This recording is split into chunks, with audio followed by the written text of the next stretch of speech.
Hello everyone and welcome back for some more Drag Race gossip, secrets and drama. As 2023 is now coming to an end, I thought it would be fun to continue my yearly tradition of doing an end of year compilation of my top 5 videos from this year. So here are my 5 most watched videos from 2023.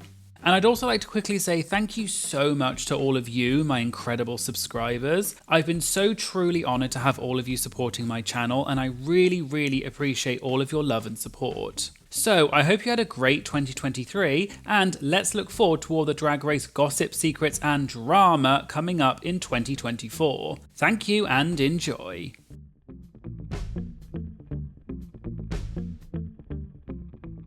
Hello everyone and welcome back for some more Drag Race gossip, secrets and drama. We all know that reality TV is heavily produced, and as Tatiana said, what you see isn't always the truth. And you all seem to love my previous videos where I exposed some backstage Drag Race production secrets, so I'm back with some more juicy secrets for you all. Today we're going to be talking about fake judges' reactions, breaking boats, and hiding contestants. All that and more coming up in today's video, so let's get started. Fake songwriting. One of the most standard challenges on Drag Race is that in the final episodes, the queens usually have to write and record their own verses to one of RuPaul's songs. And although it should be pretty obvious that a lot of post-production work is involved to create these verses, it may surprise you to know how long it takes. Art Simone, who competed on Drag Race Down Under Season 1, recently shared some interesting behind-the-scenes tea about the finale verses on Drag Race. On her Drag Race review show, Kick-Ons, Art said that the queens have to write and record their verses several days, maybe even weeks before the finale. And it all has to be sent to RuPaul's producer because he's the only one who RuPaul trusts to work on his music. So this means that when they show the queens sitting down in the episodes and listening to the tracks and writing their lyrics, this is all fake, and the queens have in fact already written and recorded their tracks a long time before. Art also said that because the queens record it so far in advance, some queens write and record their tracks, but they don't end up making it to the finale because they get eliminated the next episode before the finale, so their tracks are never used. And this has been supported by other queens. For example, Tatiana said that she did write a verse for the song Read You Wrote You for the All Stars 2 finale. But because Tatiana didn't make it to the finale, her verse was not used. And so Tatiana actually ended up using the lyrics for one of her songs on her own album so that the lyrics wouldn't go to waste. Breaking a boat. There have been some very unusual challenges on Drag Race over the years, and so it's probably no surprise that there have also been some behind-the-scenes mishaps as well. Well, Latrice Royale once spilled some interesting tea about the infamous boat challenge on Season 4. You may remember that in episode 6, each queen was assigned a colour of the pride flag and had to decorate a parade boat in that colour. Well, Latrice Royale once spilled some very interesting backstage tea about this challenge during a podcast episode with Joey Nolfi of Entertainment Weekly. Latrice said that the producers brought in the boats for everyone, but they were all made to be the same size. But Latrice said that her boat didn't fit, and she said to the producers, quote, "I can't squeeze up in this, not with my body on, I put on padding." And so, production had to take her boat away and they had to break the boat up and rebuild it to be bigger. And this meant that while all of the other queens were decorating their boat, Latrice was just sitting there not able to do anything. Latrice then said that because she wasn't able to work on her boat while it was being rebuilt, production said that she could come in early the next day to work on her boat so that she could catch up. And Latrice described this as, quote, drama. Using Michelle's private bathroom. We've heard many stories over the years that the queens spend a long time filming and are often not allowed to go to the bathroom until filming has finished. And in fact, I have talked about this in previous videos, but queens such as Sasha Colby have previously admitted that they peed themselves on the main stage while filming. But what you may not know is that one queen once got to use a special private toilet that was just for one of the judges. In an interview on Maddie Morphosis' YouTube channel, Lawrence Chaney from Drag Race UK Season 2 said that she once got to use Michelle Visage's private toilet. Lawrence explained that during episode 4, the runway theme was Monster Mashup, and Lawrence was wearing a skin costume. Apparently, Lawrence knew that because the outfit was so difficult to get on, she couldn't get out of it to go to the bathroom, so she decided just to hold it in. However, the main stage critiques and the lip sync take around 3 hours or more to film, and by the end, Lawrence was desperate for the toilet. Also, that episode was the episode when Ginny Lemon unexpectedly walked out during the lip sync and quit the competition. And because this was unplanned, no one from production was there to greet Ginny when she walked off stage, and so she was apparently walking around backstage and production didn't know where she was. And this meant that all of the other queens, including Lawrence, were being held in a different room while producers were dealing with Ginny. Apparently, Lawrence said to one of the PAs that she needed to go to the bathroom urgently, but the PA said that they couldn't go until they were allowed to leave. And Lawrence apparently squatted and nearly peed and pooped herself and said that she needed to go to the toilet right away. Lawrence said that the PA grabbed her by the hand, and because there wasn't enough time to get to the Queen's toilets, they went to these toilets that were very fancy and close by. Lawrence at first thought that it was RuPaul's toilet because they were so fancy, but she later found out that it was actually the toilet for Michelle Visage or the guest judge. And just as some bonus tea, Lawrence also admitted in the same interview that she felt sorry for the crew while filming her season because Lawrence admitted that she was apparently, quote, quite difficult and was not very easy to deal with. And Lawrence shared a story that in the first episode, Lawrence kept talking even though they were supposed to be on what's called hard ice, which means that the queens aren't allowed to talk when the cameras aren't rolling. But Lawrence wasn't taking it seriously and just kept talking. And a PA kept asking Lawrence to stop talking, but Lawrence just laughed and said, quote, "Oh, but this is just fun, isn't it?" But the producer apparently replied and said, quote, "This isn't fun, this is your job. I'm a member of staff here, don't argue back." And Lawrence said that she was, quote, gagged because she had rightfully been told off. And then later that day, the PA said that they were ordering Nando's for dinner, and they asked the queens what they wanted from the menu. And when the PA asked what Lawrence wanted, Lawrence just said, quote, "I dunno, I'm on ice," and she wouldn't talk to the PA. And Lawrence joked that she didn't end up eating that night because she was being so petty and wouldn't speak to the PA. Hiding contestants. It's common knowledge by now that the contestants on Drag Race are not allowed to tell anyone that they are going to film the show. And once they arrive, the contestants are kept in their hotel rooms and are not allowed to leave or talk to anyone off camera. And they are also monitored by production staff, and this is to ensure that any drama or arguments get caught on camera. But there have been several times that queens have been hidden from other queens in order to stop their appearance on the show from being spoiled.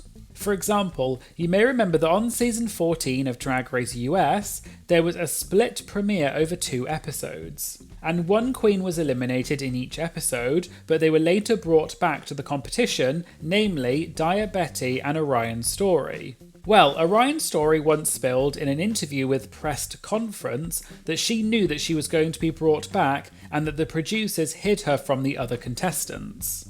Orion was asked if she had to go all the way back home after filming her elimination, and Orion said she knew that she wasn't really going to be eliminated because they hadn't introduced the whole cast yet. But apparently when she was eliminated, the production assistants were really hamming it up and asking her if she was okay and whether she was disappointed to be eliminated first. But Orion told them that she knew that she wasn't really going to be eliminated, although the PAs completely denied knowing anything about it.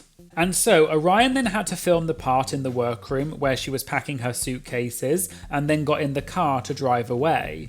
But then production told her that she was actually being kept in the competition and was coming back. Orion said she turned to the PA and said, quote, "I effing knew it." And the PA admitted that they knew the whole time and they just had to lie. Orion also said that all of the Queen's rooms are on one floor of the hotel, but after her elimination, Orion was moved up to a different floor of the hotel so that no one would see that she had come back.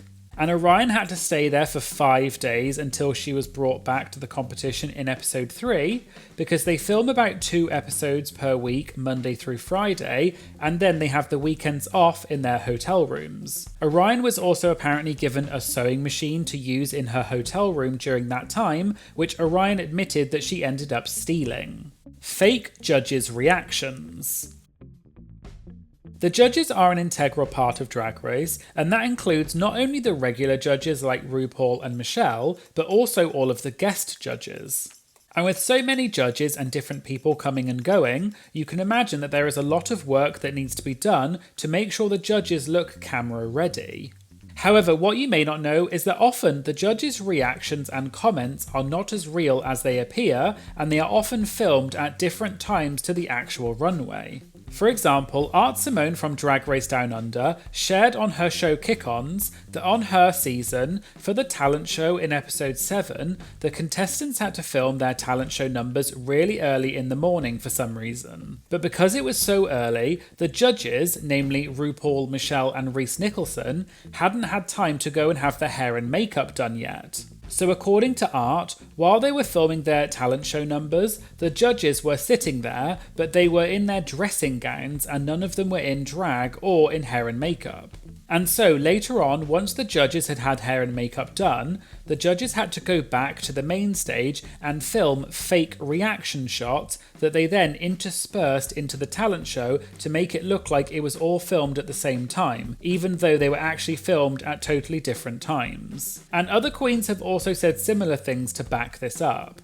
For example, when I interviewed Coco Jumbo, also from Drag Race Down Under Season 1, she said that production lost the audio of her lip sync against Art Simone and they had to refilm the whole thing days later. And they also had to refilm the judges' reactions and comments several days after the original runway. I'll put a link in the description to the full clip of Coco talking about this, and make sure you check it out because it was really interesting. Edited out inappropriate jokes. We all know that humour is a big part of Drag Race, and a lot of the queens have delivered some amazing jokes over the years on the show. But it's also true that drag queens can sometimes have quite an unfiltered sense of humour, which doesn't always go down well and ends up being cut out of the episode. One example of this comes from Katya on Season 7. Katya once admitted in a review video on her YouTube channel that she made an inappropriate joke on the main stage and they edited it out. It was during episode 6 where the main challenge was the Ru Hollywood stories and the runway theme was Death Becomes Her. Katya won that episode and said that she was, quote, completely caught off guard. And apparently RuPaul asked Katya how she felt winning the challenge, and Katya made a joke and said, quote, well, it was a long battle with leukemia, but at least I was surrounded by friends and family. And apparently the joke completely fell flat and no one laughed, and no one was looking at Katya, presumably because they all felt really awkward, and so that joke was cut out of the episode. We've also heard similar things from other contestants too. For example, Evie Oddly, who was the winner of season 11, when she was filming her winning speech at the finale, Evie originally made a joke and said, quote, go eat a baby. And this was apparently a running joke that Evie had said throughout the season. But apparently RuPaul and the producers didn't laugh and thought it sounded inappropriate, so they made her refilm her winning speech and instead she said, quote, let your freak frag fly. Why RuPaul can't host Canada's Drag Race. RuPaul has been hosting Drag Race since it first started in 2009, and he and Michelle have hosted not only Drag Race US, but also Drag Race UK and Drag Race Down Under. And so some people were curious as to why RuPaul and Michelle don't host Canada's Drag Race, which is the other English-speaking franchise that RuPaul and Michelle do not host. And although there has never been an official reason given as to why RuPaul doesn't host Canada's Drag Race, there are a few theories that seem to be pretty believable. The first theory is that when Canada's Drag Race first started being filmed, sometime in late 2019, RuPaul was busy filming her show, AJ and the Queen, which was being filmed around the same time. The other theory, though, is a bit more interesting, which is that there is a rule in Canada which limits non-Canadians from being involved in Canadian TV shows. There is a rule in Canadian TV and radio called Canadian Content, which is also known as CanCon. And the rule states that, quote, radio and television broadcasters, including cable and satellite specialty channels, must produce and/or broadcast a certain percentage of content that was at least partially written, produced, presented, or otherwise contributed to by persons from Canada. The rule also means that Canadian productions get more financial funding if they are hosted by Canadians. And so that may be why Brooklyn Heights was chosen to be the host, because she is originally from Canada. Fake green screen messages. Drag Race is no stranger to a green screen, and they are often used during acting challenges so that they can superimpose the queens onto different backgrounds. And there were even rumours that RuPaul was not really there in person for Drag Race Down Under Season 1 and that he was green screened in. However, this rumour was debunked by several contestants such as Coco Jumbo when I interviewed her. And they even joked about this on the second season of Drag Race Down Under when RuPaul slapped Spanky Jackson to prove that he was really there in person. However, some queens have admitted that there were some green screen moments on Drag Race that were actually fake and that they were put in by production. For example, you may remember on Drag Race US Season 14, Jennifer Lopez made a guest appearance during episode 4 because the runway theme that week was Night of 1,000 JLos. However, Season 14 contestant Bosco once revealed at a Roscoe's viewing party that they didn't actually see JLo on screen and it was just a green screen. But the producers read out what JLo had said, and the queens had to react to what she was saying, even though they never actually saw the real footage until later. And Trinity the Tuck, who was also at the same Roscoe's viewing party, said that the same thing happened on All Stars 7 when they had Kennedy Davenport's video message for the roast episode. And all the contestants saw was a green screen, and they didn't actually see Kennedy's video at all. And Trinity joked that that's why all the queens looked confused when that moment happened, because all they could see was an empty green screen. Something similar also happened on Drag Race UK Season 2, which famously got shut down partway through the season due to the COVID-19 pandemic which had just started. And the contestants have admitted that the video message that we saw of RuPaul was clearly filmed afterwards. And in real life, what happened was that the contestants were called over to the TV screen and they had to pretend that they were watching a real video message. And then one of the production staff came out and read out what the video message was going to be and then told them all that the production was going to shut down. But then they added in RuPaul's video message in post-production.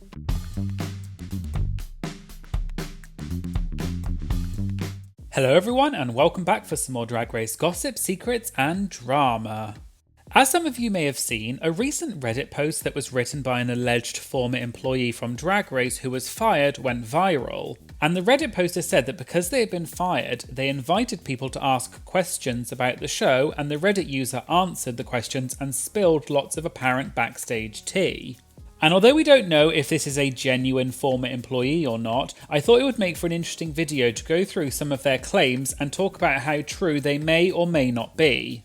So in this video we're going to be talking about things such as whether Widow Von Du was supposed to go further in season 12, why this Drag Race employee would not want to work with Bag of Chips again, and which queens are apparently banned from ever appearing again on Drag Race. All that and more coming up in today's video, so let's get started. Please note that because we're going to be talking about the outcome of certain episodes of Drag Race, there is a spoiler alert in place for this video. So, as I said before, on the 1st of May, a Reddit user by the name of CalmTart5517 posted in a Drag Race subreddit and said, quote, "I was just fired from World of Wonder after 10 plus loyal years, ask me anything." And people then started asking the Reddit user lots of Drag Race rumours that have been going around for years to see if they are true or not. But the post has since been locked by moderators, which means that no new questions can be submitted. And as I said earlier, we don't know if this user is genuinely an ex-Drag Race employee or not, but I thought it would just be fun to go through some of the things they said and talk about them in a bit more detail. So I've broken this video down into sections for each of the main interesting things that were said in this Reddit post. And where possible, I've tried to add context and give some evidence that may support or disprove these claims. Throughout this video, I'm going to refer to the apparent ex-employee who started this Reddit thread as the original poster to save time so I don't have to clarify each time who I'm referring to. So let's dive in.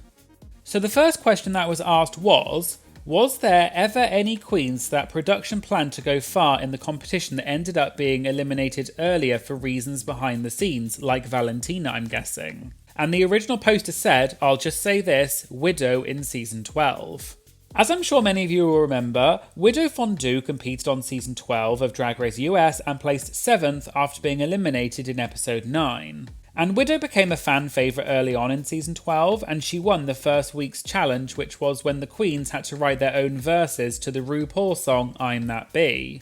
And because Widow did so well in the first episode, it's assumed that production thought that she was going to do well throughout the competition. However, it's implied from this Reddit post that perhaps Widow was eliminated due to outside reasons. One Reddit user asked whether it was because Widow had a bad attitude, but the original poster said, not at all, she's a sweetheart.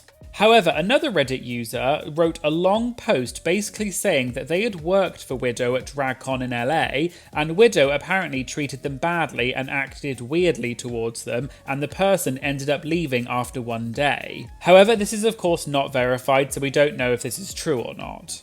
But I think the reasons behind the elimination that the original poster was probably referring to is that Widow got into some legal trouble after the filming of Drag Race. I did talk about this in a previous video, but in June of 2021, Widow, or Ray Fry, which is Widow's name out of drag, was arrested for alleged domestic assault.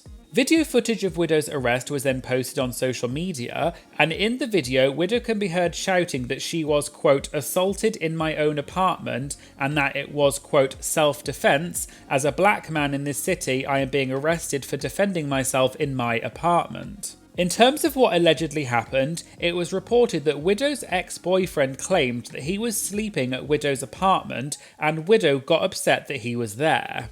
According to Widow's ex-boyfriend, Widow, quote, proceeded to punch his face 4 to 5 times, strangle him, drag him across the floor, and eventually push him into a bed frame. Widow was then charged with 1 count of domestic assault in the first degree and 3 counts of domestic assault in the second degree. And Widow was later released from custody after posting $5,000 of a $50,000 bond.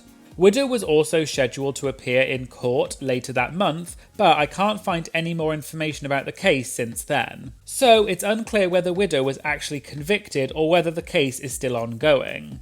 But anyway, back to the Reddit post, and some people have implied that this might have been one of the reasons that Widow was eliminated early. However, it's hard to see how this could be true because the arrest happened over a year after the filming of Drag Race. But perhaps what they were saying was that this may have affected Widow being invited back for an All-Stars season because she has had this legal trouble, but we'll have to wait and see. So, now on to the topic of certain queens being banned from Drag Race. This has been a well talked about subject, and in fact, I've done 2 videos about this and I'll put links to them in the description. But one Reddit user asked about this and said, which queens are 100% banned from returning? And the original poster said, as of this moment only Tyra, Sharon Needles and Sherry Pie. Just to clarify in case you don't know, Tyra is referring to Tyra Sanchez, who is now known as James William Ross, or King Tyra, who was the winner of Season 2. I have talked about this in previous videos, but Tyra was accused of threatening to bomb DragCon one year, and has also apparently threatened several other contestants online. And Tyra also joked once that Morgan McMichaels had died, and she also apparently released Tatiana's phone number online. And in general, Tyra has become a bit of a controversial figure within the Drag Race community, and some people don't like her, but other people feel like Tyra was treated very badly by the show and also the fanbase in general and received a lot of racist hate. The Green Gay channel did a great video about this subject, so make sure you check it out and I'll put a link to it in the description. And Tyra also talked about this subject more recently in an interview with Joseph Shepherd and explained a lot of backstory of what happened. And she also spilled a lot of interesting backstage tea. For example, apparently the sponsor of Drag Race back when Tyra was on, which was Absolute Vodka, as well as many of other World of Wonder executives, according to Tyra, they all wanted Raven to win instead of Tyra. But apparently, RuPaul wanted Tyra to win, but then Tyra was treated poorly by the show and the fan base. For example, at DragCon one year, there was a Q&A panel for the Season 2 contestants. And Tyra was seated right at the end of the table even though she was the winner, and Raven wasn't meant to be there. But then Raven made a surprise appearance and got a big cheer from the audience and was then seated in the middle of the table and was treated more like the winner even though she was the runner-up. But because of all of these things that happened with Tyra, that's why a lot of people think that Tyra is probably banned from ever coming back to Drag Race. The other two people that were mentioned were Sherry Pie and Sharon Needles. I think the Sherry Pie thing is obvious. I did talk about this in a previous video, which I'll link to in the description. But as we all know, Sherry was disqualified after the filming of season 12 because she apparently catfished and then coerced actors into sending sexually explicit material of themselves to her under the guise of an audition for a made-up role. And Sharon Needles, I did an entire video about this, so make sure you check that out. But Sharon has been accused by several people of using racist language on multiple occasions. And Sharon was also accused of allegedly manipulating and assaulting an underage fan, however this has not been proven. But because of all these things, Sharon has been shunned by many people within the Drag Race community. So the fact that the original poster mentioned these queens and said that they're banned isn't really anything new or surprising because the fan base has widely known about these issues for years. However, one part that was interesting was another Reddit user followed this up by suggesting that Willem was also banned. This is probably because, as we know, Willem was disqualified from the show during season 4 and has since been very vocal, calling out the show and spilling lots of backstage tea. And the original poster said, production thinks it would be gaggy if they could convince her to be on All Stars one day. And this isn't necessarily anything new because, as I've spoken about before on my channel, Willem has said that she was originally cast on All Stars 1 but was then cancelled days before the filming was supposed to start. And the reason Willem gave was because Fifi O'Hara, who's now known as Jeremy, was also supposed to be on All Stars 1, but they had some legal trouble and wasn't able to be part of the show. And so Willem was also cancelled from the show because Jeremy would have been one of the only contestants that Willem would have had a good storyline with because of their previous feud on season 4. But what I thought was interesting about this is that Willem has previously said in interviews that she has not been asked to come back for any other All-Stars. So if it were true that the producers think that it would be gaggy for Willem to come back, you'd think that Willem would have been asked by now to be back on All-Stars. And in fact, someone on Twitter mentioned this Reddit post and tagged Willem. And Willem responded back and said, "You're going to believe an anonymous new account on Reddit instead of what I've been saying for a decade as the person in question." So from this, it seems that Willem is saying that what the original poster said is not correct, which is probably not that surprising. And this does throw the validity of the whole Reddit thread into question because it contradicts what one of the queens has said. Anyway, the next question was about who the most unexpected winner or top placement queen was who defied what the producers thought. And the original poster said that it was Jada Essence Hall on her entire run on season 12. There isn't a huge amount of information to go on for this one, but it sounds like they're saying that production didn't expect Jada to go that far and win season 12.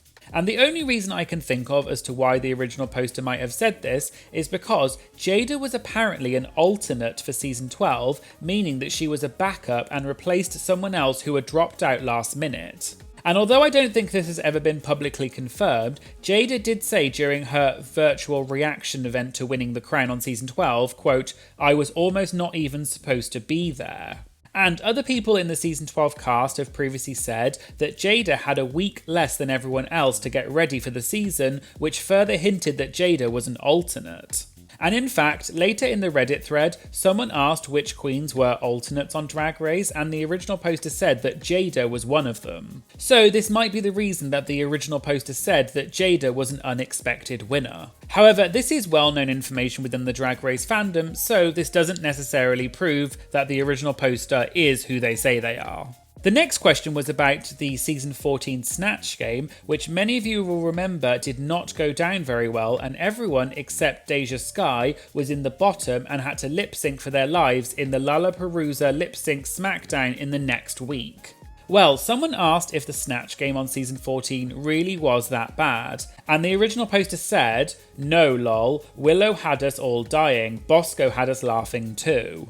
And as a follow-up, someone asked whether the queens knew that they had bombed Snatch Game, or did they just play along with the narrative that they did poorly. And the original poster said, if Ru doesn't laugh, then they get self-conscious. And obviously there's no way to prove if this is true or not, but the only evidence I could find to potentially support this is that Deja Skye and Lady Camden once said at a Roscoe's viewing party that they didn't think that the season 14 Snatch Game was as bad as it was shown. And they implied as though the awkward silences were added in to make it seem worse than it was. However, Deja did say that RuPaul made a bit of a shady comment, and apparently when the producers asked RuPaul to ask another round of questions to finish off the Snatch Game taping, RuPaul replied saying, "You're trying to torture me." So this would imply as though RuPaul did think that the Snatch Game really was that bad. However, it is possible that some performances were better than others, but they edited them to all look equally bad.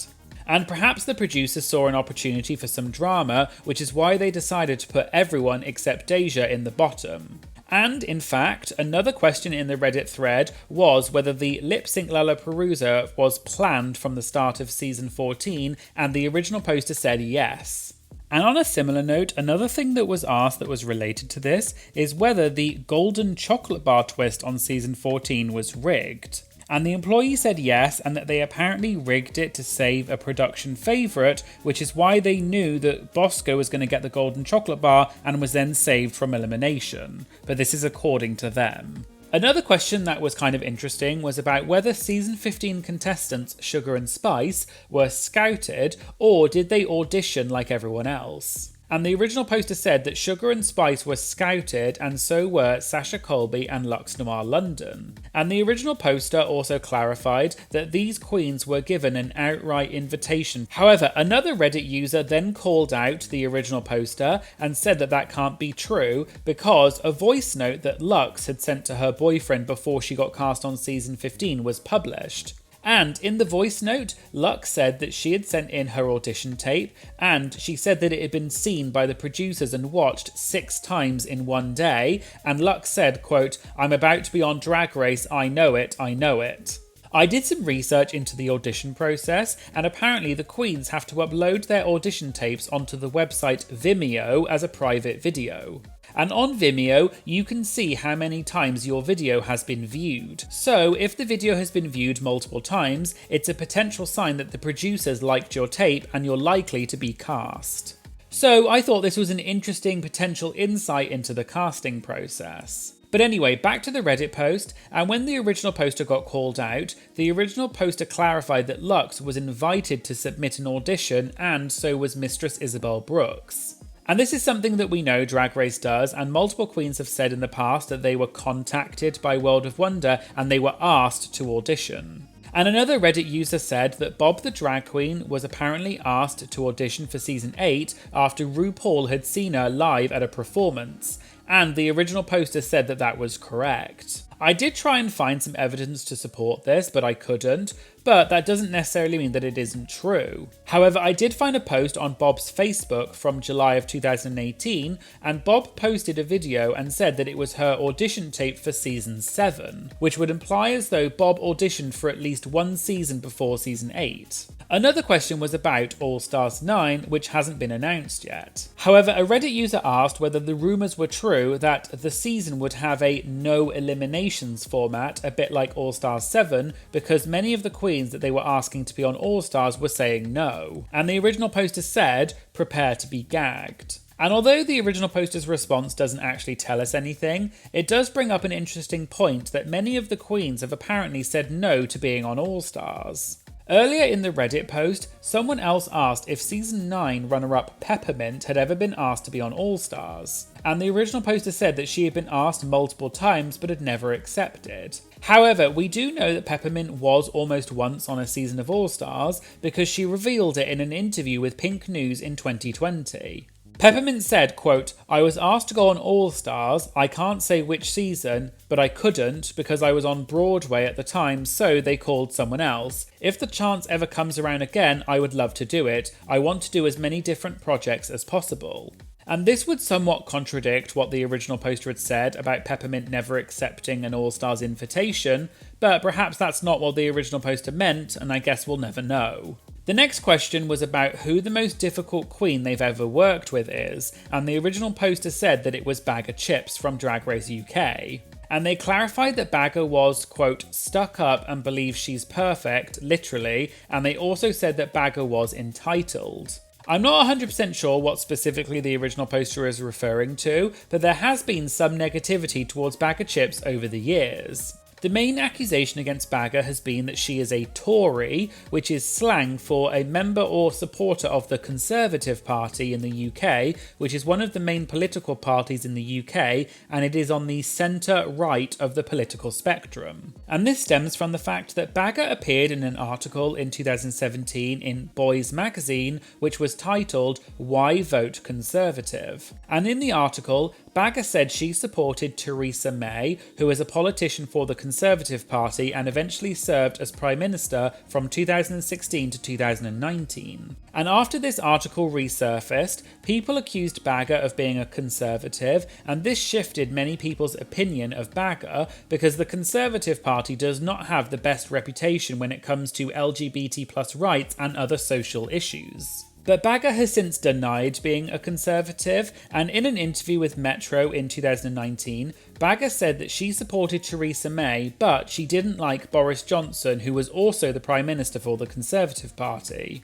And Bagger also said, quote, "I hate Trump. In America, I supported Hillary Clinton and Obama. I'm as liberal as they come." So this may be part of the reason why the original poster said this about Bagger. But it did make me think about whether the original poster would have ever actually worked with Bagger. Although the original poster didn't state which country they work in, they were mainly talking about the US queens, so it was implied as though they worked in the US.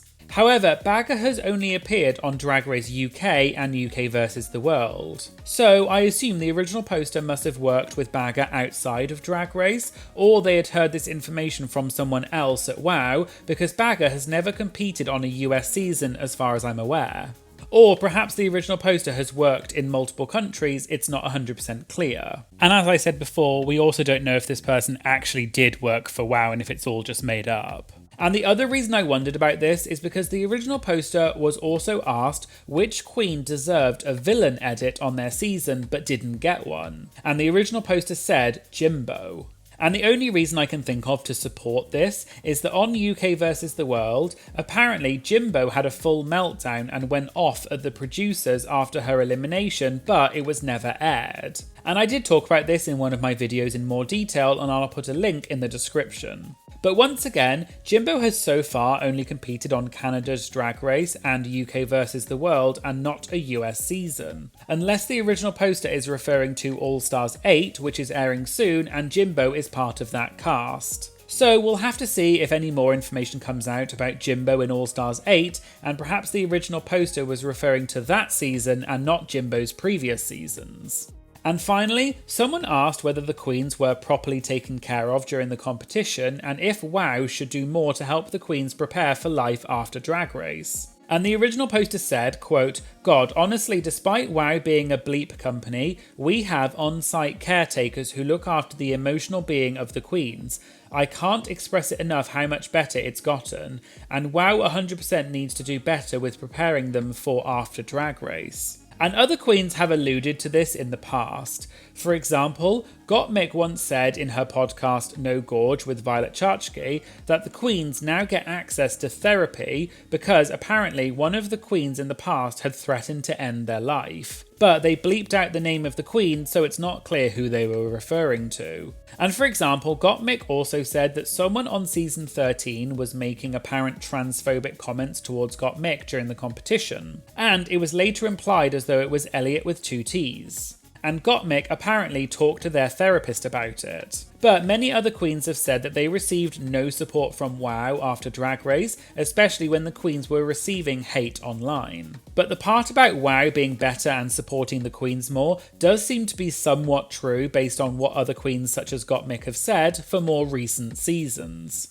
And that's it in terms of the things I'm going to discuss. There were also lots of other things that they said in this Reddit thread, but a lot of them were unsubstantiated and there wasn't a huge amount else I could really say about them. And it would have taken too long to talk about each one in detail, but I'll put a link to the Reddit thread in the description so you can all take a look yourselves. And as I said, the Reddit thread has now been locked and the original poster did sign off eventually and said that they weren't going to answer any more questions. But the thread still makes for interesting reading even though we don't know if any of it is true or not, but it's still entertaining.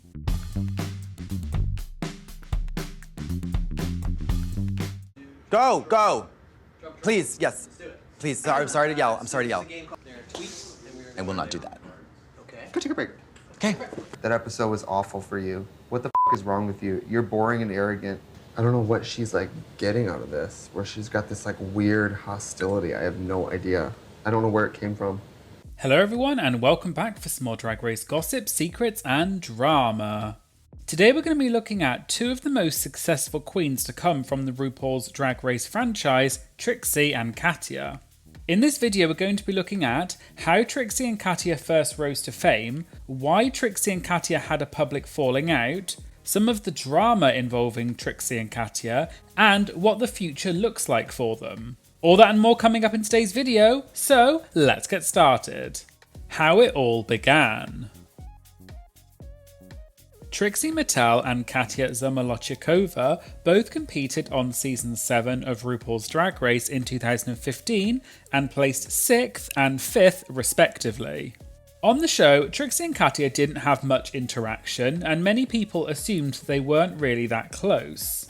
However, according to Trixie, the two of them became close after the show. But Trixie once said in an interview with Hello magazine that their friendship originally was, quote, tepid, barely a boil, a simmer that slowly rose to heat, but they then became best friends later on.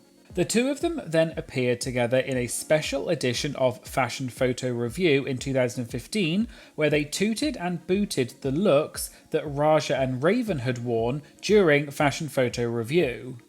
The two of them clearly had great chemistry, and many people in the comments said that they needed to have their own show. This then happened a few months later in March of 2016 when Trixie and Katya appeared in their own show called on WoW Presents Plus and also on YouTube. The show involves Trixie and Katya talking about a variety of different topics while usually sharing funny stories about their lives, and the show became an instant hit, racking up millions of views. Now has been running for 8 seasons and has been nominated for 8 Streamy Awards, winning Unscripted Series in 2020. The show propelled Trixie and Katya to fame, and they even had their own TV spin-off of the show on Viceland in 2018, as well as an at-home version that happened during the 2020 pandemic lockdown. Since then, Trixie and Katya have gone on to tour together, written a book, and started a podcast as well as many other joint ventures. And Trixie and Katya are now two of the most famous queens to come from Drag Race, with over 6 million combined followers on Instagram. However, it has not always been plain sailing for Trixie and Katya, and the two of them had a dramatic fallout as a result of Katya's mental breakdown. Let's talk more about that now. The fallout of Trixie and Katya. By 2017, Trixie and Katya's careers had taken off, largely thanks to their show which had been going for 2 years by that point and had become very popular. However, with this newfound fame came a lot of stress, which put a lot of strain on their relationship and in particular Katya. As we know from Drag Race, Katya had previously been addicted to drugs and alcohol and was in recovery, and she had been very open about her struggles both on the show and off the show. Katya had become very popular with fans, largely because she was so open and genuine and shared her emotions freely, especially during many live streams where she talked about her struggles with addiction and relapsing. But there were growing concerns about Katya's erratic behaviour, and many people suspected that Katya had relapsed. In November 2017, Trixie and Katya started a spin-off of their popular show on Viceland called The Trixie and Katya Show, which premiered in November of 2017. However, partway through the series in January 2018, it was announced that Katya was taking a break from the show because she had relapsed and went into rehab, and Bob the Drag Queen took over as co-host for the rest of the series. There wasn't much public information given about the situation at the time. However, Katya did a live stream on the 16th of January 2018 where she talked in French.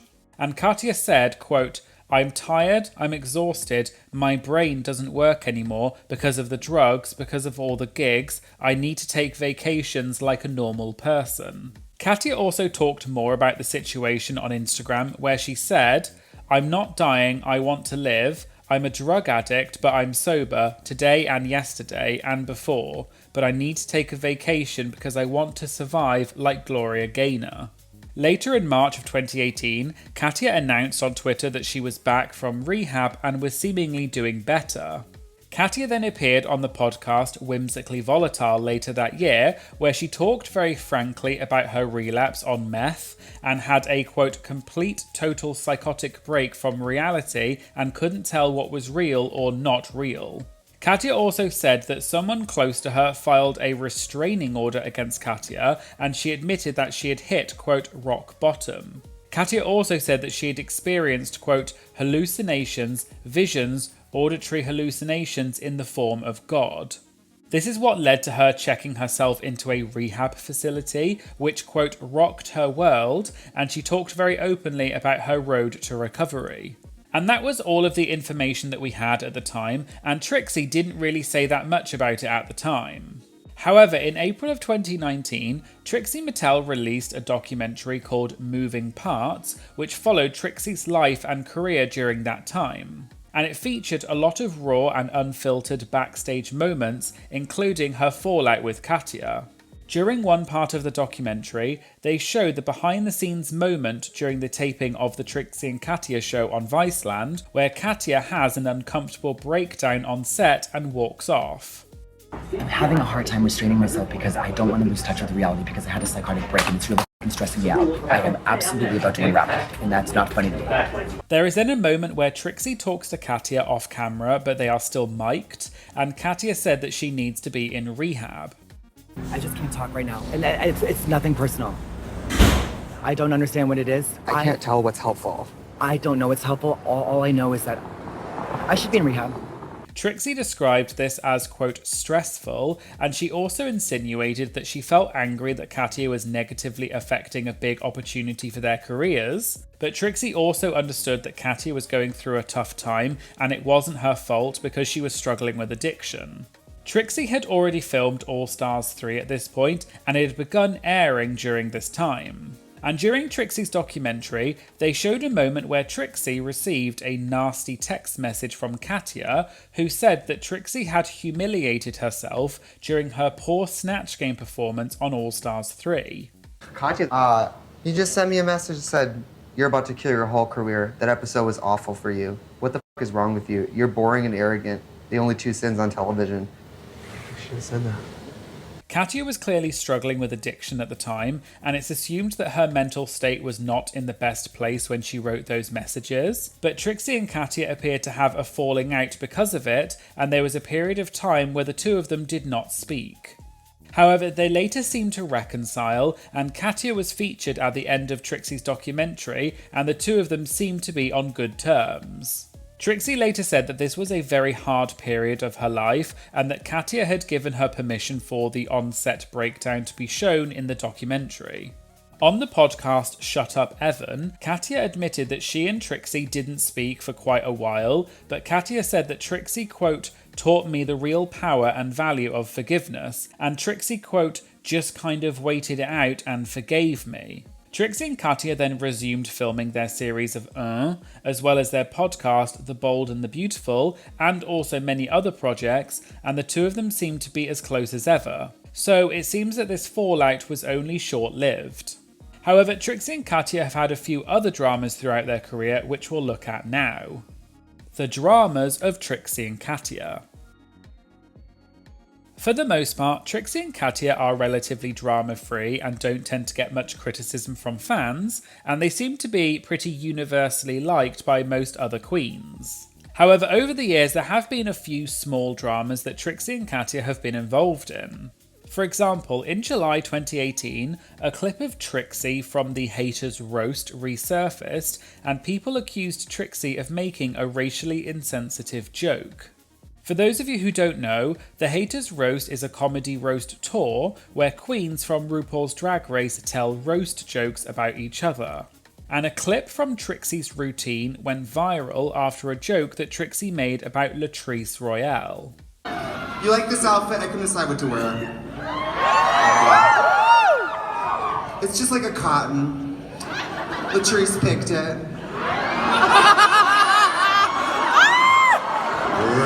Oh, is that too far, Denver? What, did you forget to invite your black friends tonight? Or... Several people accused Trixie of being racist, including Monroe Bergdorf, who is a British model who became the first transgender model to front a campaign for L'Oreal. At the time, Monroe tweeted a quote of someone who had defended Trixie's joke, and Monroe said, "Defending her from what? She's not being attacked, she's being held to account for racism. But in being defiant of that accountability, you're actively upholding what? Racism." And season 10 contestant The Vixen also vaguely tweeted about Trixie's joke, which was seen as a criticism, but The Vixen didn't seem to say any more about it. Trixie later responded to the criticism she was getting and said, "If you think drag queens apologise for jokes at a roast, you watch too much TV." And Latrice Royale herself also commented on the situation and said, "Stop telling me how to feel, I'm cool, and if I did have a problem, I wouldn't air out on social media. I am a hashtag queen, a true queen that is hashtag above the BS, and stop stirring the damn pot." Trixie also got a bit of criticism in 2019 when a video went viral on TikTok of a fan asking Trixie to say happy birthday to their friend Sarah, but Trixie said she had to go. Say happy birthday to Sarah, please. Oh no, I just gotta go. Okay, that's fine. Yeah, no problem. Have a nice day. And some people criticised Trixie for not being humble. However, most people defended Trixie. And on Twitter, the friend who was mentioned in the video, Sarah, even said, "Alright friends, I am Sarah from the video and Trixie don't owe me bleep. Y'all need to chill out." Then in September 2022, a TikTok user accused Trixie of using a clip of one of her videos in an insensitive way. The TikTok user, with the username African X Mormon, had put up a video of themselves on a crucifix, which was a protest against the Utah government who had deported her son. In response to this video, another TikTok user said that this was blasphemy, and the African X Mormon responded saying, "Yes, I am doing blasphemy." Yes, I am doing blasphemy, yes. The TikTok user then alleged that Trixie Mattel used the sound from her video in one of Trixie's comedy videos on TikTok and that it was insensitive. The TikTok user apparently messaged Trixie many times and asked her to take down the video, and there were also apparently multiple other comments that Trixie, quote, ignored on her video, saying that the sound she was using was insensitive. Trixie then seemingly deleted the video, but apparently never apologised for using the sound clip. However, many people said that Trixie probably didn't realise the backstory of that sound clip and it was most likely an innocent mistake. And this is a common issue on TikTok and other social media sites. Katya also got involved herself in a bit of drama with season 11 winner Evie Oddly in 2020 after some comments that Katya had made about Evie's outfit that she wore at DragCon. In Trixie and Katya's book, Trixie and Katya's Guide to Modern Womanhood, Katya said she was, quote, upset and unreasonably angry at Evie's outfit she wore to DragCon, which was a t-shirt dress which had a fake $100 price tag on it, and it said in green letters, quote, really expensive fashion.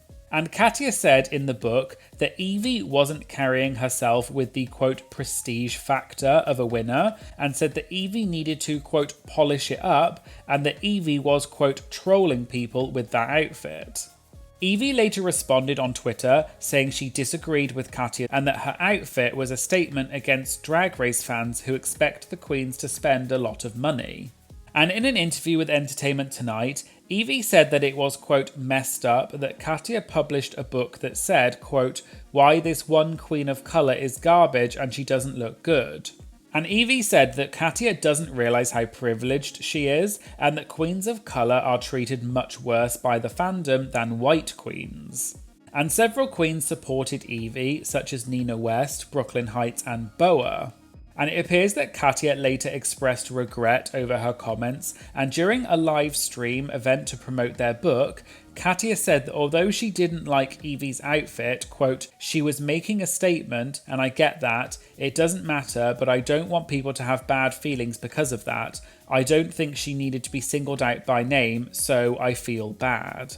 But that seemed to be the end of that, and there doesn't seem to be any other major dramas that Trixie and Katya have been involved in since then. The future for Trixie and Katya.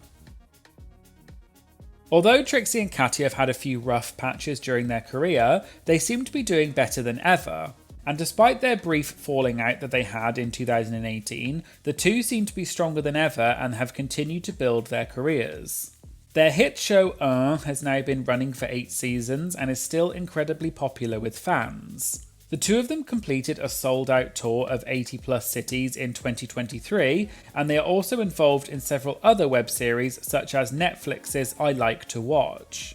Trixie started her own TV show in June of 2022 called Trixie Motel, where she renovated and reopened a motel in Palm Springs. And Katya, as well as several other Drag Race queens and other celebrities, were featured on the show. Trixie and Katya also launched their own Substack newsletter called Gooped, which ran until 2022.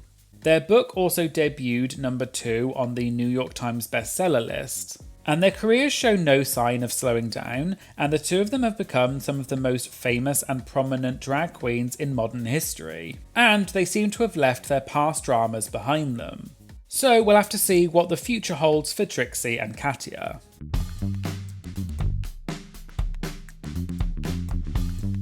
Hello everyone and welcome back for some more Drag Race gossip, secrets and drama.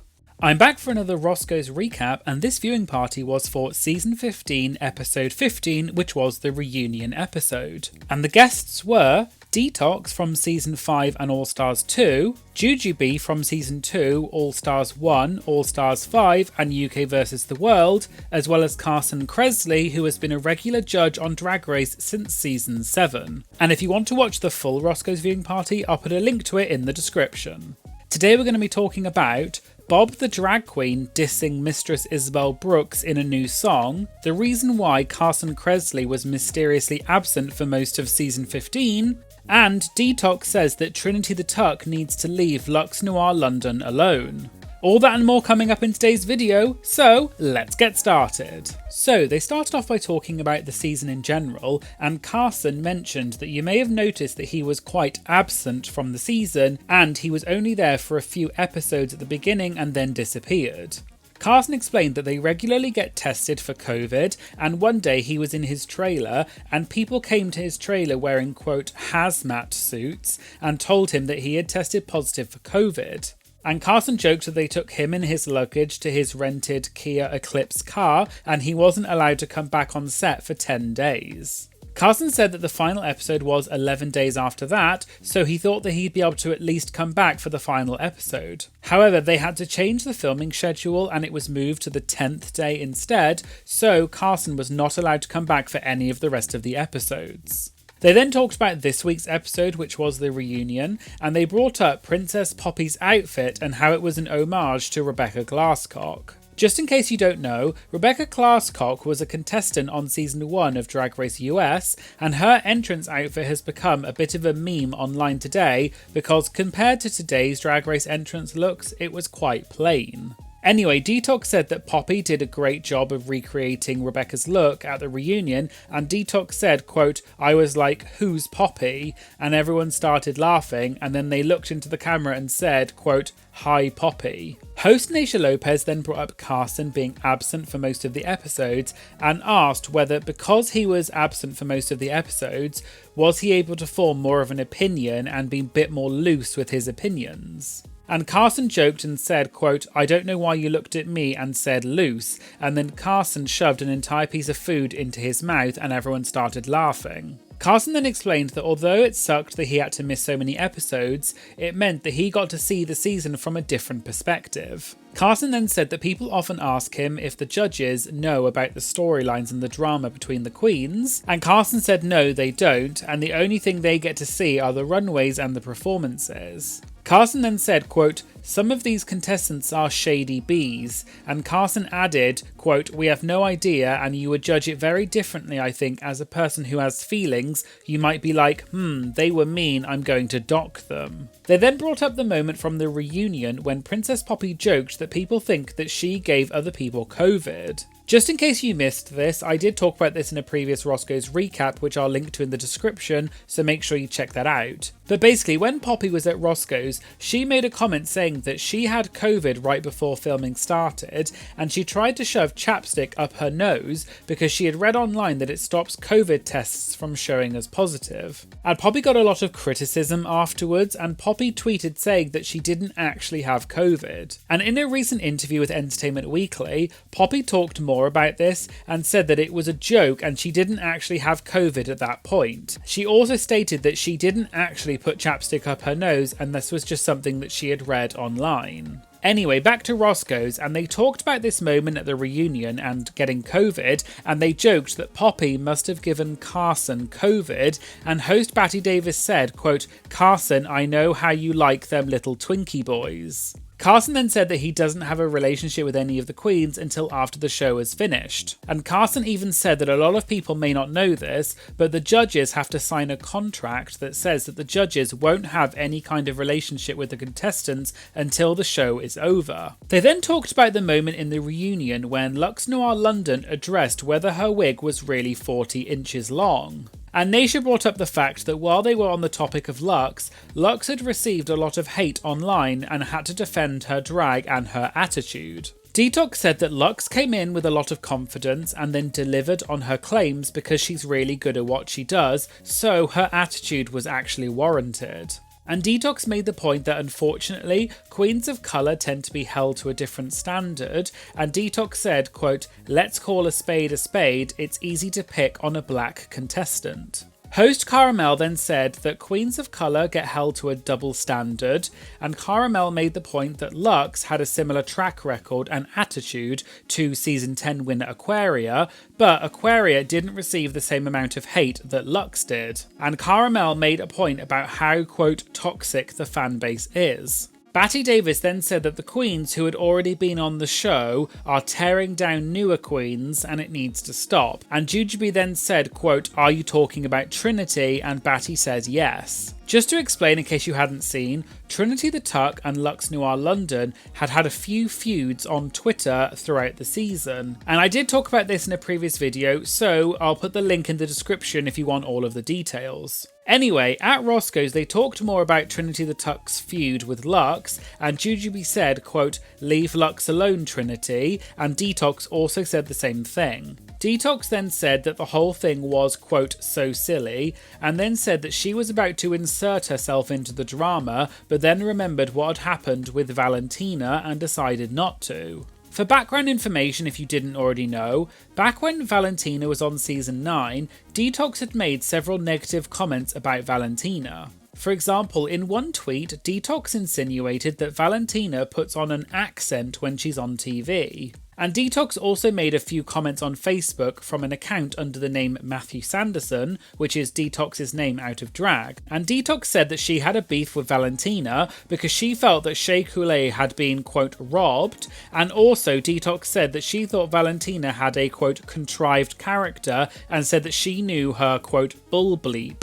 And in another Facebook thread, which was about Charlie Hyde's defending people calling out Valentina for her bad attitude, Detox commented saying that multiple people had said the same thing about Valentina and said, quote, #common denominator.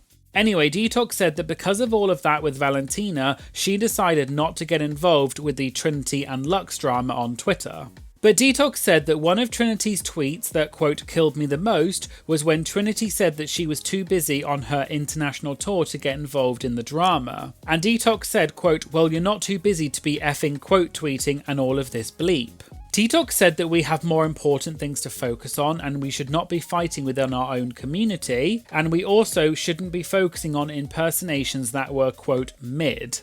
Naysha then said she feels like this whole reunion episode was essentially Mistress Isabel Brooks' reunion episode because Mistress was the main subject and discussion and was involved in so much of the episode. And part of this might be because recently on Twitter, Mistress got involved in a jokey feud with Season 8 winner Bob the Drag Queen. It all started when Mistress tweeted saying, "I'm done beating around the bush, she has stepped out of line with me too many times. At that one queen," which is Bob's Twitter handle, "when I see you, it's on site, period." Bob quote tweeted this and said that if this retweet got 15,000 likes, she would drop a diss track about Mistress. Bob then released a video a few days later called Mistress is About to Get Dragged featuring Selena S. Titties. And the song was set to the melody of the RuPaul song Red You Wrote You, and in the track, Bob made some jokey digs about Mistress such as, quote, how you got two faces but you got three chins. I can't play the songs here for copyright reasons, but I'll link to them in the description. And on the same day, Mistress also released a video called Ode to Monet's Understudy, which was set to the melody of RuPaul's song I'm That Bee. And in the video, Mistress made jokes about Bob such as, quote, how you reading a bee rocking custom couture, if it was rags to riches then Bob was the before. And both of these songs were really funny, and it was clearly just a joke between the queens and wasn't meant too seriously, and it's assumed that this was all pre-arranged because the songs were both released on the same day. Anyway, back to Roscoe's, and Naysha then asked Jujubee when the last time was that she was at Roscoe's, and Jujubee said, quote, when you and Derek were fighting, and everyone laughed. And Detox said, quote, roll the footage, and Naysha said, quote, we had to edit that one out. Just to explain, at a previous viewing party at Roscoe's, Derek Berry was one of the guests, and the week before when Naysha had announced that Derek was going to be a guest the next week, the audience didn't really react, and Naysha joked and said, quote, crickets, and everyone laughed. And people said that Naysha had shaded Derek, and then the week after, when Derek was at Roscoe's as a guest, Derek confronted Naysha about her crickets comments, and both of them kept making passive-aggressive and shady comments to each other, and some of them were kept in the video that was uploaded to Roscoe's channel. However, a video taken by an audience member was then uploaded online, and it showed Naysha and Derek getting into a heated argument during the commercial break, and this part of the video was not included in the official video on Roscoe's channel. And people have claimed that this is the reason why Roscoe's no longer allows audience members to record video during the viewing parties. Anyway, they then moved on to the topic of the season 15 finale, and Naysha said that both she and Carson were at the finale. And they said that it was really fun, but it was very long, and Carson said that it took about 8 hours to film. Naysha then addressed the rumours that had been circulating online that Anitra's backup dancer had broken their leg at the finale taping. And Naysha explained that she had tweeted about this a few days ago, but what actually happened was that one of the dancers injured themselves, but they were part of each contestant's performance, not just Anitra's. And so all of the contestants' performances had to be modified to make up for the missing dancer who had injured themselves. I did do a video about this in more detail, so make sure you check it out. I'll put a link in the description. The reunion episode then ended and they moved on to the audience Q&A, and an audience member asked whether they thought that a judge on Drag Race had ever got too personal with their critiques. And Detox said that someone in the audience had shouted out Adore Delano, who famously left All Stars 2 during filming because she said that Michelle Visage's comments were overly mean. Detox explained that leading up to the All Stars 2 filming, they had been touring with Michelle Visage and they had got really close. And Detox joked that Michelle was like a, quote, second mother. Detox said that people got upset with Michelle because of how she judged Adore in that first challenge, and Detox said that she disagreed that Michelle was overly harsh, and Detox said that Michelle was, quote, just doing her job, and Detox said that Michelle was really just saying to Adore that she needed to, quote, wake up, this is what we want to see from you. And just as a side note, Adore has previously talked about quitting All Stars 2 in more detail, and she said that it wasn't actually so much Michelle's comments that made her want to leave, but it was actually more Raven Simonier's comments, who was a guest judge that week. I did talk about this in a previous video, so I'll link to that, so make sure you check it out for the full story on why Adore left All Stars 2. And finally, asked whether any of the guests knew about the time that Raja had apparently screamed at Michelle during All Stars 7. Carson then said that he didn't know anything about it, and everyone laughed because it was insinuated that he did know about it but he just couldn't talk about it. And Detox said that Carson's NDA is stricter than the Queen's, which is why he can't talk about it but the Queen's can. And Detox said that she knows Raja, and apparently when Raja got home from filming All Stars 7, she told Detox, quote, girl, wait till you hear what I told Michelle. And Detox said that Raja said that because it's All Stars winners and, quote, we have a bit more freedom in the way we treat you too, referring to the judges. And Detox said that it was the same when they were filming All Stars 2, and Detox said, quote, I'm going to take my time when I need to take my time, and I'm going to talk to you the way that I'm going to talk to you, because it's about knowing your worth and being comfortable with all of that. And I did also do a video about Raja shouting at Michelle on All Stars 7, and I'll put a link in the description.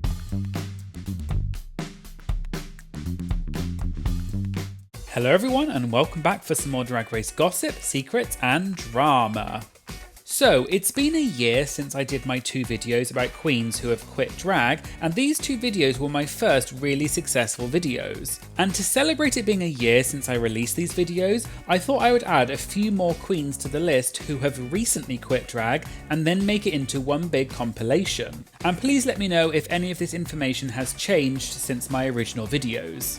So, here are 19 queens who have quit drag or appear to have quit drag. Princess Poppy.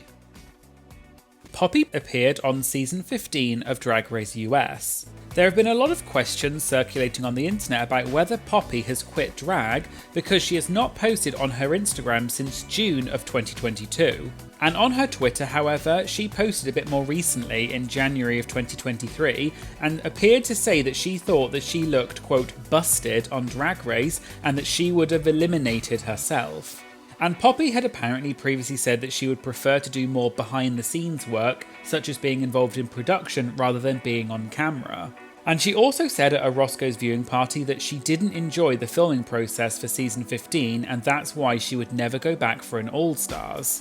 The other reason Poppy may be taking a break from social media is following the backlash that she got after a comment that she made at the same Roscoe's viewing party. I did talk about this in more length in my Roscoe's recap, which I'll link to in the description, but Poppy said at Roscoe's that she had COVID right before Drag Race, and so she read online that if you shove chapstick up your nose, it stops the test from showing up as positive, which is what she tried to do. However, Poppy later clarified that she was already negative for COVID, but her test was still showing positive, and the story that she told about the chapstick was not meant to be taken seriously. But either way, that may perhaps be the reason why she has not been on social media for a while, and she may have potentially quit drag. We'll have to wait and see. Cameron Michaels. Cameron Michaels competed on season 10 of Drag Race US and also appeared on the RuPaul's Drag Race Vegas Review spin-off documentary. There has been some speculation for a while that Cameron has quit drag as they've removed all photos of them in drag from their Instagram. And apparently Cameron had previously said on an Instagram Live that they were going to take some time away from drag until they felt ready to come back. And although it's not been confirmed, some people have speculated that one of the factors may have been because Cameron's ex-boyfriend, Andre, who appeared on the Vegas Review show, tragically passed away last year. Cameron did appear out of drag, however, in a recent workout video for MTV's The Challenge. So we'll have to wait and see if Cameron has quit drag for good, or perhaps they will return to drag in the future. Aja. Aja competed on season 9 of Drag Race US as well as All Stars 3. Aja came out as trans in September of 2021, and it appears that since then she does not consider herself to be a drag performer anymore. In a lengthy Twitter post from August of 2022, Aja said that she's had a lot of questions about whether she has quit drag, and the short answer is that she no longer does drag. Aja explained that she is non-binary and trans-feminine and is still very ambivalent about her gender journey. Aja went on to explain that although drag was a beautiful thing in her life, it led to her being misgendered a lot, and so she stopped doing drag because people weren't seeing her as a woman or trans because of it, which was hurting her. And Aja made the point that lots of trans people do drag, but she wants to focus on her gender journey, which is why she no longer considers herself to be a drag queen. Bonus entry, Tyra Sanchez. Tyra Sanchez, also known as James William Ross IV, competed on Season 2 of Drag Race US and was the winner. Tyra/James has had a complicated relationship with Drag Race, as well as the fan base over the years, and eventually quit drag. I did do a video about this, which I'll play later in this video. However, the reason I have included Tyra/James in this video right now is because it appears that they are now doing drag again. A few weeks ago, Joseph Shepherd posted on his Instagram that Tyra is out of retirement and would be appearing on Joseph's talk show, Sissy That Talk, and Joseph invited people to submit questions for Tyra. And Joseph referred to Tyra as King Tyra, which is a name that Tyra had been going by previously. So we'll have to wait for the interview to come out to find out exactly what is happening with Tyra and her return to drag.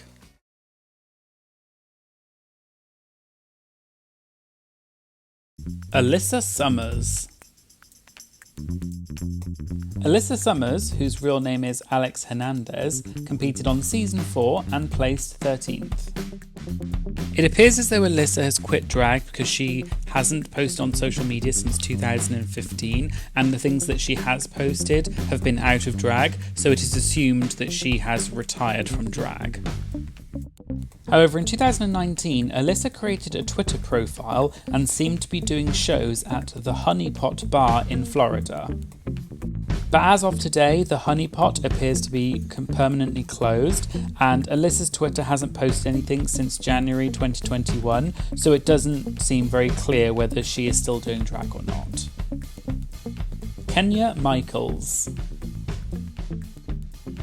Kenya Michaels, whose real name is Kenya Oliveira Bonilla, competed on Season 4 and placed 5th. Since appearing on the show, Kenya has come out as transgender woman and no longer works as a drag queen. Kenya's last gig was actually at the Pulse nightclub in Orlando, Florida, which in 2016 had a terrorist shooting incident which tragically claimed the lives of 49 people, and Kenya was there that night. Luckily, Kenya survived the shooting and appears to be doing well. Since then, she's focused on a career as a fashion designer in Puerto Rico and has even launched her own clothing line. Carmen Carrera. Carmen Carrera competed on Season 3 and placed 5th. After appearing on Drag Race in 2011, Carmen appeared in an ABC News programme called Primetime What Would You Do in 2012, where she portrayed a transgendered woman. This was the first time Carmen publicly revealed that she was transgender. Carmen has since appeared on many different TV shows and has had a successful career as an actress, model, and burlesque performer. Carmen has previously said that she won't return to being a drag queen because of the stigma that transgender people have had in the drag world, and she's also criticised RuPaul and Drag Race over transphobic language. Milan. Milan, whose real name is Dwayne Cooper, competed on Season 4 and placed 9th. Milan appears to have quit drag and is now focusing on a career in acting. However, Milan occasionally posts photos in drag on Instagram. In an Instagram post from November 2021, Balan said, quote, "I do miss doing drag and I do believe there will be another heightened chapter for me in some creative way. It's been fun and will resurface again, but for now it's back to untucked capitalism." Ivy Winters. Ivy Winters, whose real name is Dustin Winters, appeared on season 5 and placed 7th. Ivy is a talented seamstress and has previously designed costumes for people such as Lady Bunny and Manila Luzon. In August 2020, Ivy said in an Instagram post that she had stopped doing drag and that she was spending her time on doing different things. The last time Ivy posted a photo in drag was in October 2019. However, Ivy has said that she would start doing drag again when she felt ready. Vivian Pinay. Vivian Pinay, whose real name is Michael Donahue, appeared on season 5 and placed joint 10th/11th. After season 5, Vivian worked as a personal assistant for Alyssa Edwards and can be seen in the web show Alyssa's Secret, doing Alyssa's hair and makeup. Vivian no longer does drag, but now runs a successful wig business called Fairy Tale Wigs, which mainly offers wigs for cosplay such as Disney princesses. Soju. Soju, whose real name is Tony Hyun-soo Ha, competed on season 11 and placed 15th. In January 2021, Soju/Tony was accused of sexual assault by several different people. At the time, Tony denied the allegations and said in a statement that the claims had come from people who had threatened and attempted to extort him and that he was going to seek legal representation to defend himself. His Instagram was made private, meaning you can't comment on any of the posts, and he continued to post, but mainly out of drag. However, in March 2021, Tony seemingly admitted to the allegations and announced that he would be quitting drag via a statement on Instagram. The statement said, quote, "Just a quick update to the people that are concerned about me. I have been diagnosed and I'm getting professional help. Please don't worry. To be honest, I don't know if I'm doing the right thing, but for my mental health, I won't be returning as Soju." Magnolia Crawford. Magnolia Crawford, whose real name is Reynolds Engelhardt, competed on season 6 and placed 13th. While on the show, Magnolia stated during Untucked that she only came on RuPaul's Drag Race for exposure, and this meant that she didn't necessarily come off that well during her run on the show. Magnolia quit drag not long after the show, sometime in 2014, and no longer posts in drag on social media. Instead, she seems to post altered photos of celebrities, including other Drag Race queens. In July 2014, in a YouTube video, Magnolia/Reynolds watched the lip sync for the first time and was visibly cringing, admitting that he knew he was going to be eliminated because his outfit was, quote, really ugly.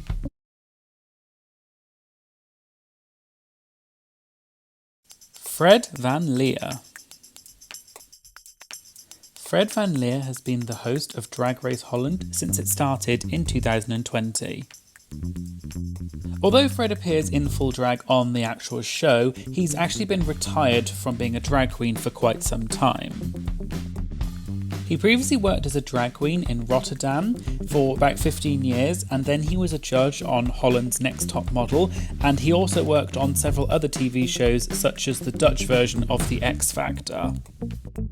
And just as some extra bonus tea, for season 1 of Drag Race, Fred's makeup was actually done by the Countess, who later appeared as a contestant on season 2. And then season 1 winner Envy Peru took over and did Fred's makeup for season 2. LaShawn Beyond. LaShawn appeared on season 4 and placed 12th.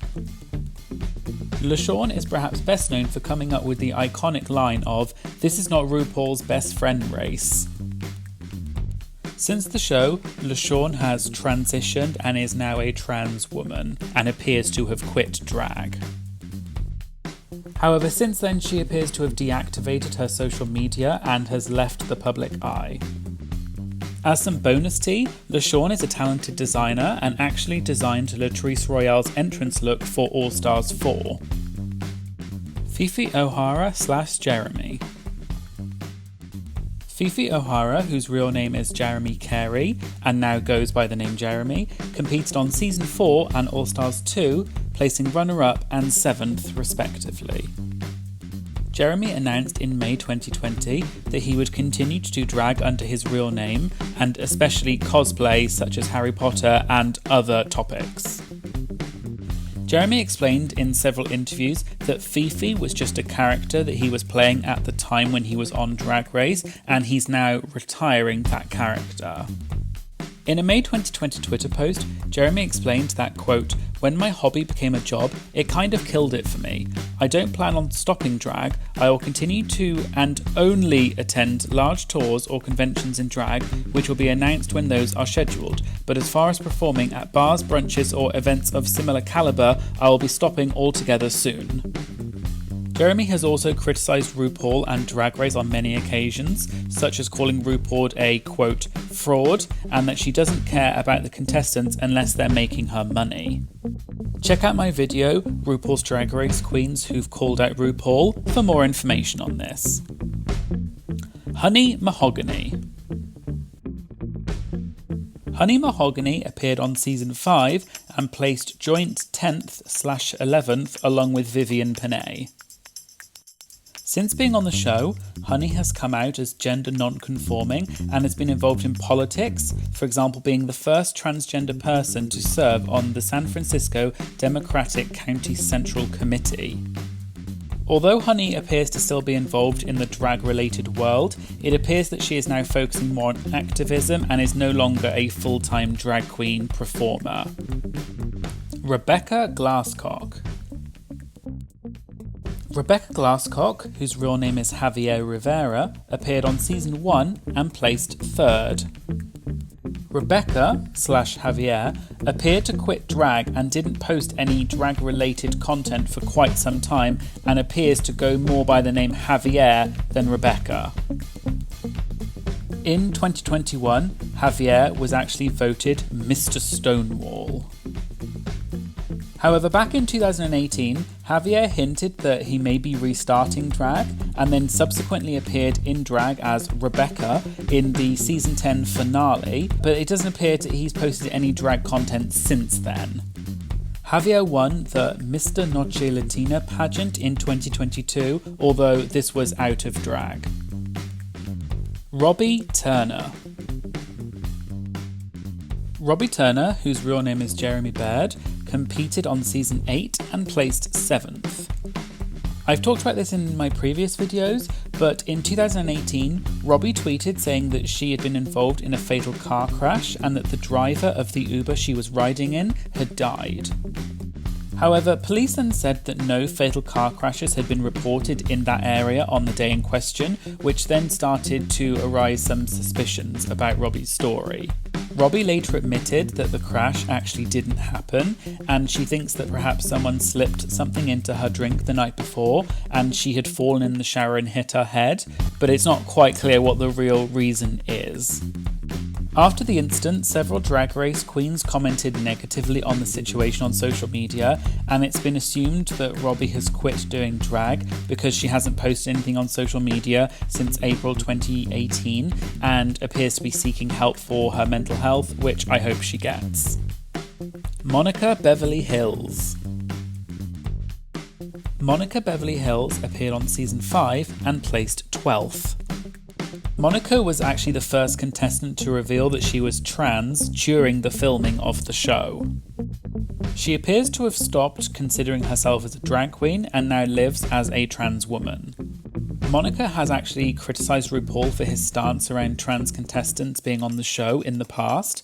In an article in March 2018, Monica said, quote, When I read RuPaul's comments, unfortunately, I wasn't surprised. Let's be real, once I came out as trans, they milked that moment and then I didn't stick around much longer.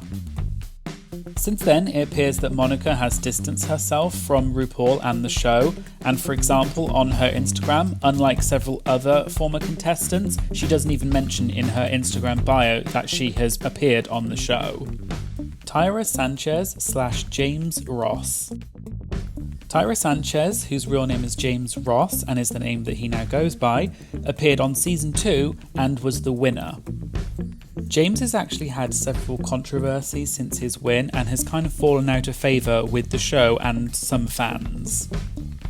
For example, in 2017, James joked online that his fellow season 2 sister, Morgan McMichaels, had died.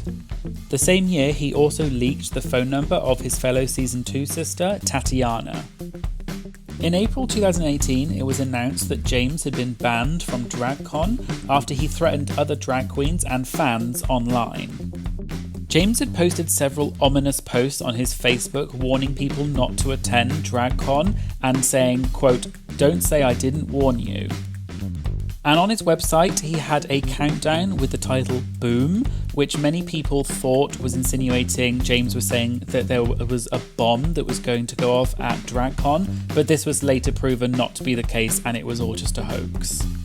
James then issued an apology in October 2019 online, which he signed off as King Tyra Sanchez. However, in June 2020, he apparently leaked the phone number of his fellow season 2 sister, Raven, so this made some people question how genuine the apology was.